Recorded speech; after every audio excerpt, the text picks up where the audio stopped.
7 SMP Negeri 1 Amlapura. Hari ini berjumpa lagi dengan Bapak di mata pelajaran Bahasa Indonesia. Untuk kali ini adalah pertemuan yang ke-6. Pertemuan yang ke-6 masih materinya adalah materi bab yang kedua, yaitu teks narasi. Yaitu ada materinya adalah menceritakan kembali teks narasi dan menelaah struktur kebahasaan teks narasi. Baik, kita langsung saja ke materi.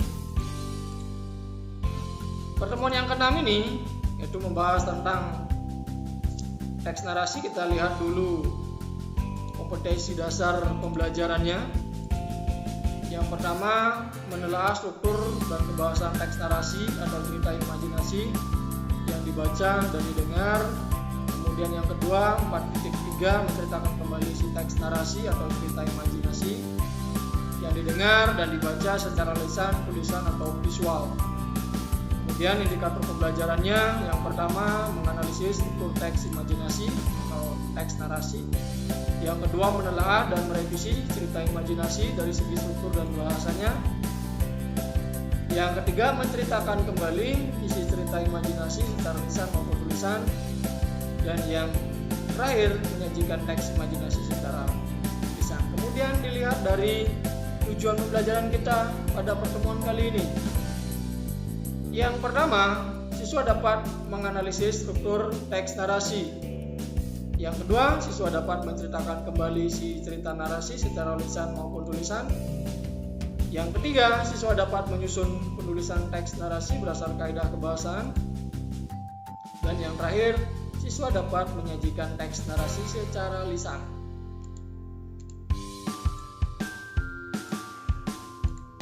Nah, baik, sekali lagi untuk pertemuan kali ini, materinya adalah menceritakan kembali teks narasi, menelaah struktur dan bahasa narasi.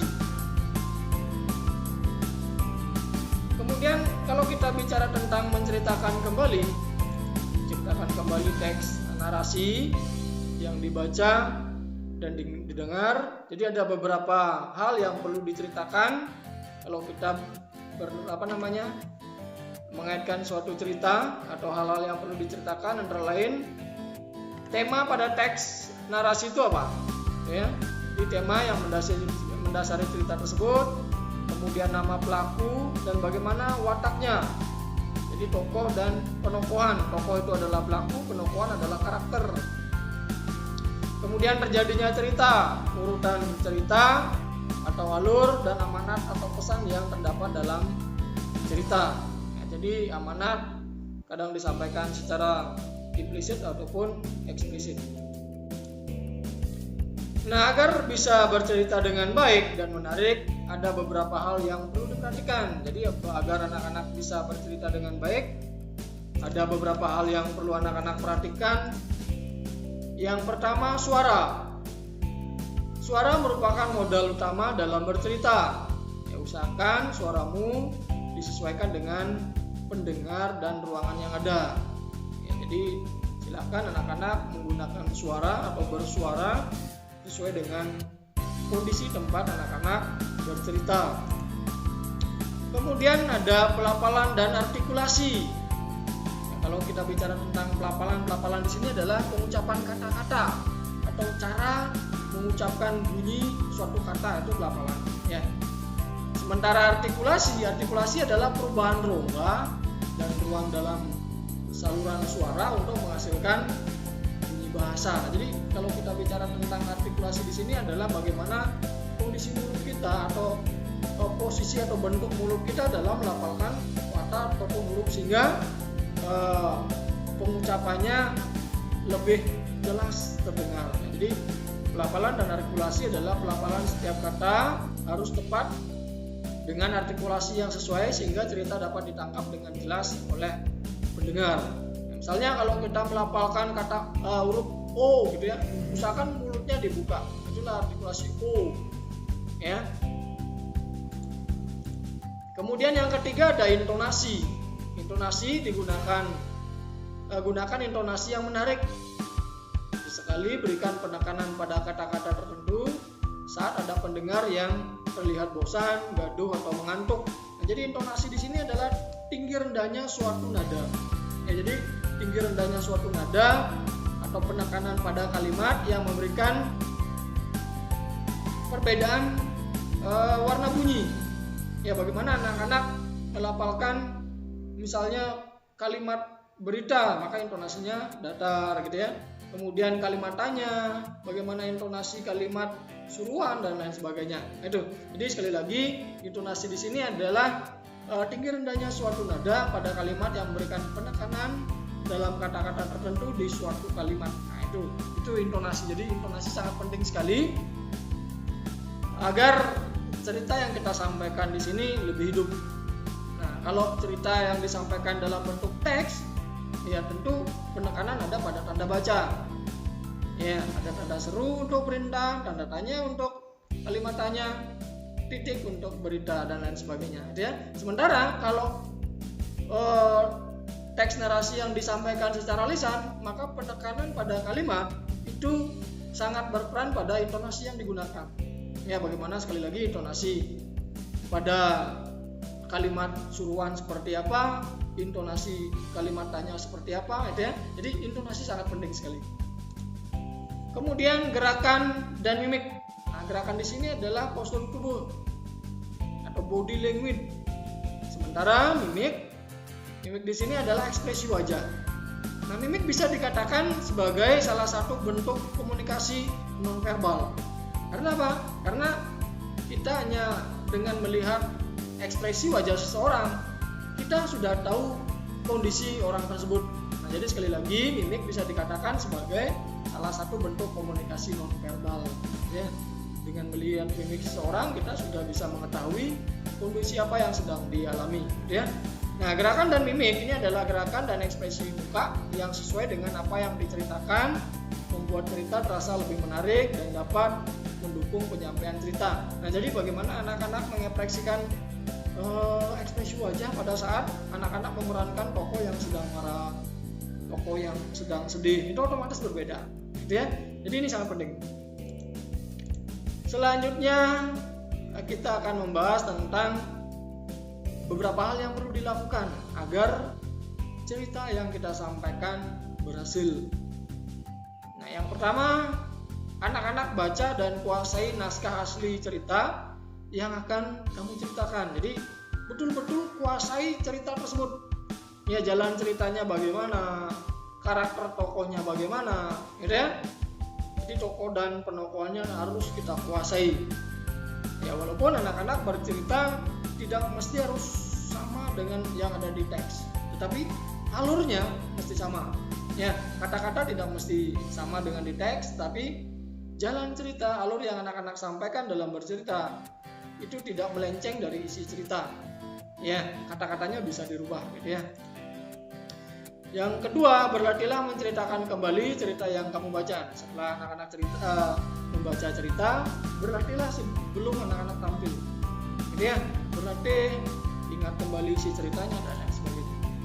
Yang ketiga, sikap yang tenang dan dapat mendukung kelancaran bercerita. Nah, ini sikap yang tenang agar anak-anak tidak grogi, gitu ya, tidak grogi berhadapan di halayak ramai.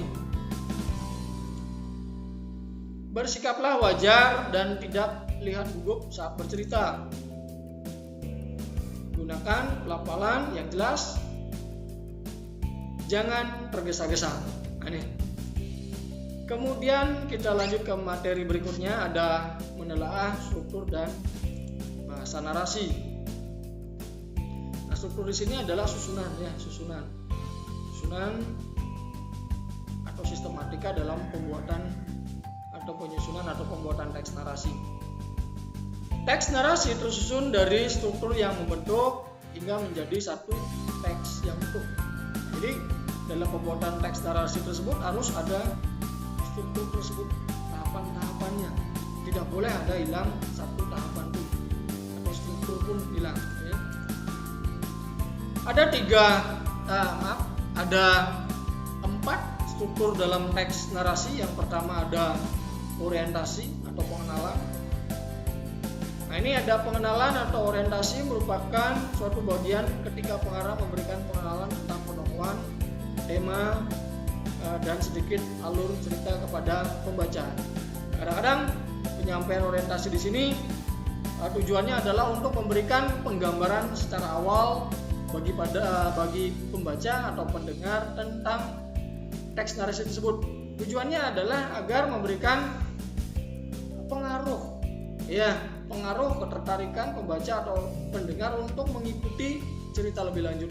Itu orientasinya. Jadi pengenalan awal, entah itu tempat, kemudian tokoh dan penokohannya, dan sedikit alur yang diceritakan. Jadi tujuannya adalah agar pembaca atau pendengar tertarik untuk mengikuti cerita selanjutnya.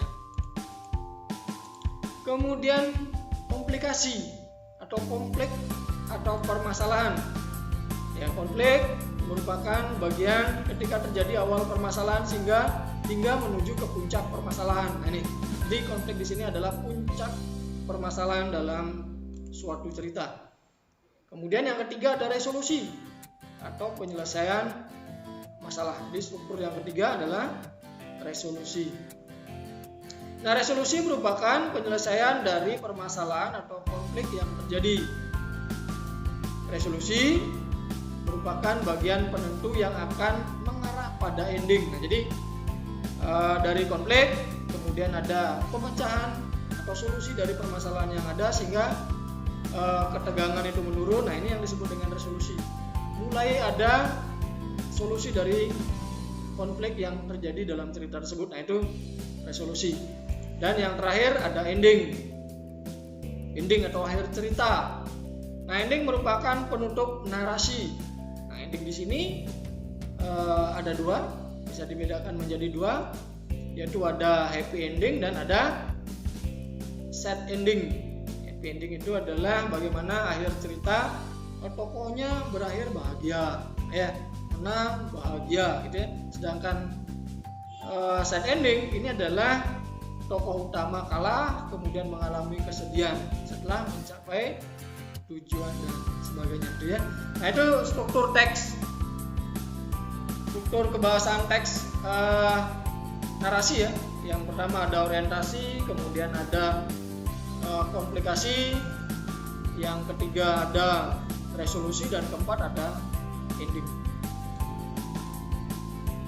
Baik, itu pertemuan hari ini materinya. Kita lanjut kepada tugas individu. Itu tugasnya untuk hari ini. Untuk sesi yang pertama ini ya, anak-anak menceritakan kembali teks narasi yang dibaca atau didengar.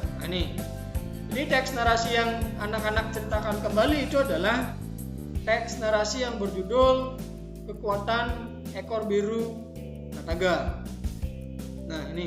Di teks narasi ini terdapat pada buku paket Bahasa Indonesia kelas 7 halaman 45. Jadi anak-anak baca teks tersebut kemudian ceritakan kembali. Yang kedua, ceritakan kembali teks narasi tersebut. Setelah anak-anak baca, ceritakan teks tersebut dan cerita anak-anak rekam dalam bentuk video. Jadi anak-anak bercerita di depan kamera HP juga boleh ya, pakai kamera HP saja. Silakan anak-anak gunakan kamera HP-nya untuk merekam aktivitas anak-anak bercerita tentang teks narasi yang berjudul Kekuatan Ekor Biru Nataga tersebut. Video yang telah anak-anak buat itu dikumpulkan atau dikirim di Google Classroom Mapel Bahasa Indonesia. Jangan dikirim lewat WA ya, jangan dikirim ke WA pribadi Bapak. Jangan dikirim ke WA pribadi, tetapi silakan anak-anak kirim di Google Classroom agar video yang anak-anak kirimkan atau anak-anak setor tersebut dapat Bapak kelola dengan baik. Bapak kelola dengan baik sehingga video yang anak-anak kirim tidak hilang dan mudah Bapak periksa dan Bapak berikan nilai langsung. Baik, itu saja untuk hari ini. Setelah sesi 1 ini kita akan lanjut nanti. Setelah materi sesi 1 nanti ada sesi yang kedua, kira-kira jam 9.30 dilanjutkan anak-anak mengerjakan materi sesi yang kedua. Baik anak-anak, cukup sekian pertemuan kali ini. Mohon maaf apabila dalam penyampaian tadi ada hal-hal yang kurang berkenan di hati, dan Pak akhiri dengan selamat pagi.